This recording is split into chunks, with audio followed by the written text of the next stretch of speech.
say, you get off the screen for a Right, sec. okay, gotcha. And I go, hey everybody, how you doing? It's Biznitches Day today, and we haven't been here for a long time. Who's calling you? That's irritating. Okay, start again.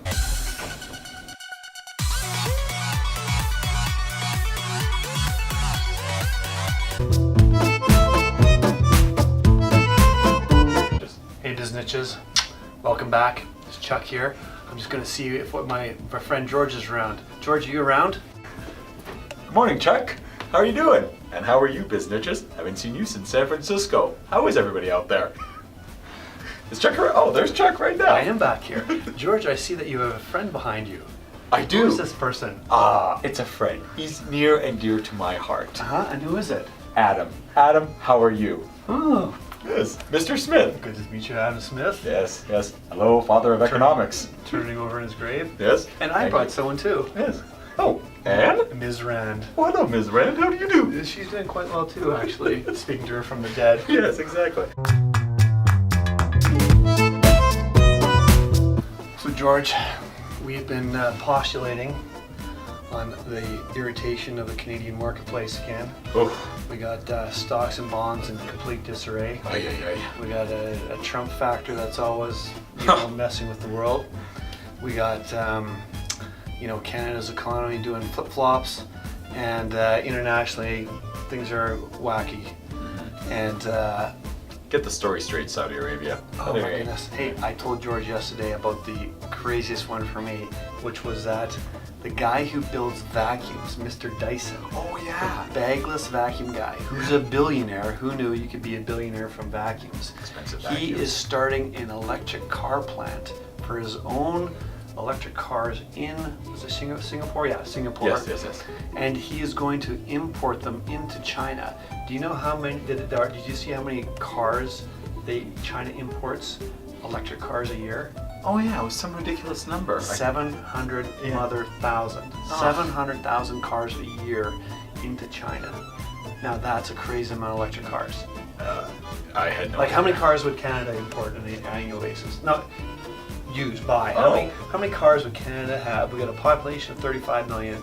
How many new cars are sold on an annual basis? That's actually a great question. Thank you. I think that Golden Scribe, please put the number below. That's right. Wow, that much? That's right. Oh, I think this thing's moved. Yeah, I was going to say, did that thing move? I think it's pointing that way now. It totally did. Weird. Oh, damn. All right, ready? All good? Yeah. Perfect. So we were talking a bit about after Golden Scribe put on the amount of cars that we sell. Another crazy week in the market. The most craziest part of it was Wednesday morning. We had another interest rate increase, and you probably have heard about it all over the news. The variable rate mortgages. Everybody today is 1/4 point higher than they were before. Yep. The average, actually, it's funny. Since January 1st, if you bought a house in December till today, the average house in Canada, and put 10% down, you are now paying $140 on average more today than you were when you first bought your On house. interest or interest in principal? Just interest. Right, so let's put this in terms for the average business. If you owned a $400,000 home in Canada, which is pretty average-ish for Yep. a condo townhouse Yep. across Canada, and then you put, let's say, 25% down. Okay. Your mortgage is then, 300. so you got a $300,000 mortgage, Yep. and the rates started out a year ago at about, what, let's make it easy, 4% or less? 3.5? No. That last year, right now, you probably still could have gotten. Probably right now, you still might have been able to get 3-ish. Okay, let's go 3. So that difference from 3, if your payment at $300,000, you would have paying $9,000 of interest a year. Yeah, exactly. So now it's gone up to a 4. Yeah, it's essentially 3.95. So yeah, let's say 4-ish. Like Yeah. if you're on variable, prime today is 3.95. So that's 4% on your $300,000. Yeah, that's 12,000. That's $3,000 a year. Well, exactly 95 on 300. That's 2,850 a year. Divide that by the 12. That's $237.50 extra every single month. That was really good math, George. Was it? Thank you. Was it accurate? Golden Scribe, I think you'll agree. Verification check. Thanks, Adam. High five. And enough of you. Anyway, yeah, but that's part of the thing that's in the news right now, talking about all, the variable rate mortgages and stuff like that. And, one of the things I don't think we've actually really touched on is actually mortgages in general. We've right. never talked about it. We've never talked about the rates. We've never talked about down payments. Yeah. The golden myth. Chuck and I were recently That's talking right. about the myth of, if you buy real estate and hold it, you will get rich. It's the best thing you'll ever do. Yeah, well, you know what? No. Not so sure, especially if you bought, over the last 5-6 years in Alberta. In Alberta, even longer. Yeah. You're treading water. Yeah. So the only If you're lucky. Yep. You're probably the value of your place is the same. If you're lucky, you've just reduced the mortgage just by making those payments. Exactly. But it's not a very good rate of return. No. It's not. So one of the myths that we'd like to kind of blow up is that it's not bad at all to rent.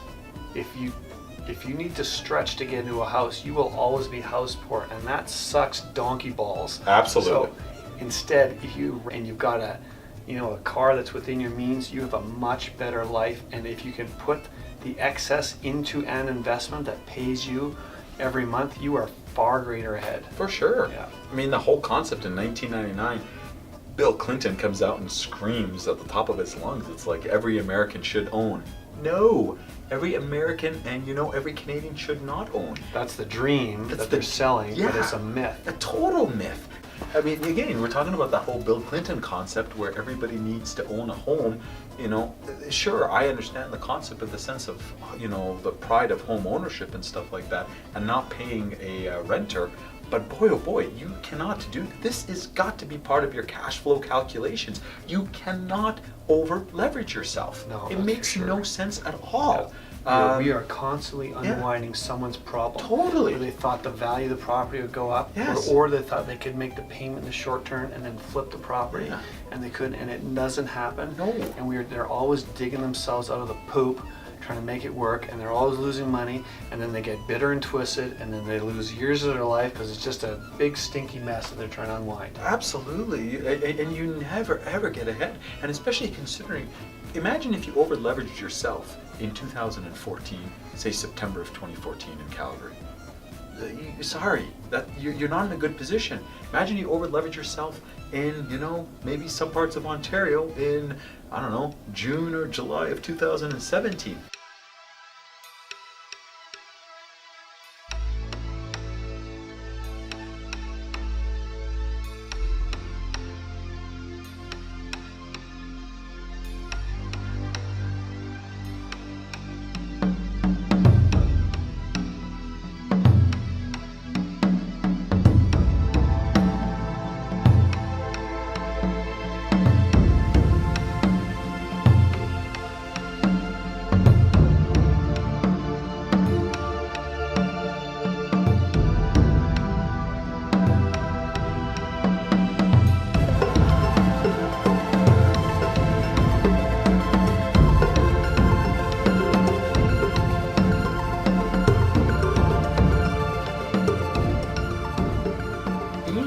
Not great.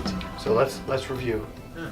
When we're telling our Biznitches Mhm. that they carefully consider their circumstance. For sure. Do they need to own, or they just want to own? Exactly. If they're going to own, then we're saying, look at how much you should get into and what are interest rates going to do. Are they going to go up? Are they going to stay the same? Don't get in because you think it's going to be the best investment of your life. If it is, either you've had a lot of crappy investments Mm-hmm. in comparison, or you got super lucky. Absolutely. One out of 1,000. Yeah. And our advice is just to consider your lifestyle. Do you want to just be in your home? Do you like to do other things? Do you like to go travel or do Exactly. whatever else? Consider all that stuff. It's all very important. Yeah. And and the whole concept that you can control a very large asset with a small amount of down payment. Sure, but oh boy, you guys got to think. I mean, real estate comes with its own issues. It comes with its upkeep. It comes with a whole bunch of things. It comes with the volatility of interest rates. You got to take a whole bunch of things into consideration. That whole myth that every house is going to go up by 5 to 10% every single year. Now, George, You had your Ouija board out earlier, and Yes. you were conveying with Adam regarding just the whole political scene that we're talking about now. Yes, yes. And he had an El Duce term that you were going to bring up. Actually, I'm not even sure where Adam came up with this term, because I think this came after you kind of passed away, Adam. You are speaking to him from the dead. That's a good point. Yes. Yeah, again, you are very smart, Adam. Love the man. Love him. Actually, it's a relatively new El Duce term. It was actually brought about, I think, around the middle of the 2000s. I think 2002, 2003. I knew we kind of think about it. It's the ninja mortgage, and I'm sure you might have heard the ninja mortgage and how a bunch of people actually got themselves into trouble. I don't even know what it is, and I hate it. Exactly. What is it? The ninja mortgage is NINJA. No income, no job, no assets. Oh my God. And these guys were going out there, and there were brokers. So to the business, Yes. that means that you could apply for a mortgage. Yes. And you didn't need to have a job. Correct. Or assets. Correct. Or anything else. No, you essentially could. Just a heartbeat. Heartbeat. Oh, Even that was optional. They got a $500,000 house. I won a $500,000 mortgage. Congratulations. What do you think Here of you that, go. Ann? She is not in agreement. Finally, you and I are in agreement, Ann. So there you go. It just makes no sense. And these brokers were perpetrating these ninja mortgages. In next episodes of, a few down the road of Biznitches, we'll go into expand on how awful that was and how that basically created the whole bubble of 2008 or the collapse in 2008. But just think, no income, no job, no assets, and all of a sudden, you want a $500,000 house? You got a $500,000 house. They actually, in that movie, The Big Short, they actually described that pretty good. I don't think if you had read the book, you might not understand it, but it's when they went to those track houses in Florida, and they were all empty, and people hadn't even got in possession. Stockton. Yeah. Was it Stockton? I could have been. I can't remember now. I thought it was Florida. Oh, But Florida. anyway, Oh, yeah, you're right. all these people Florida, too. were just basically straw buyers, and Yeah. the whole thing was just big, predicated, colluded mess. And then, and what is even worse is that, they created this bubble, and it's like you could come back a year from now. It's like, your $500,000 house is now 600. Take another 100 out. Yeah. So all of a sudden, you actually got $100,000 for not doing anything. Guess what? You do have to pay your loans back, guys. That's Ninja right. mortgages. That may be the Alducious term we've heard yet, because it hurts your pocketbook, my pocketbook, our collective pocketbooks at the end of the day. George, I think that's it for the day, isn't it? So I think that's awesome for the day. Biznitches, keep it real. We're out. George? Love you, Biznitches. Remember, manage your cash flows. We're out.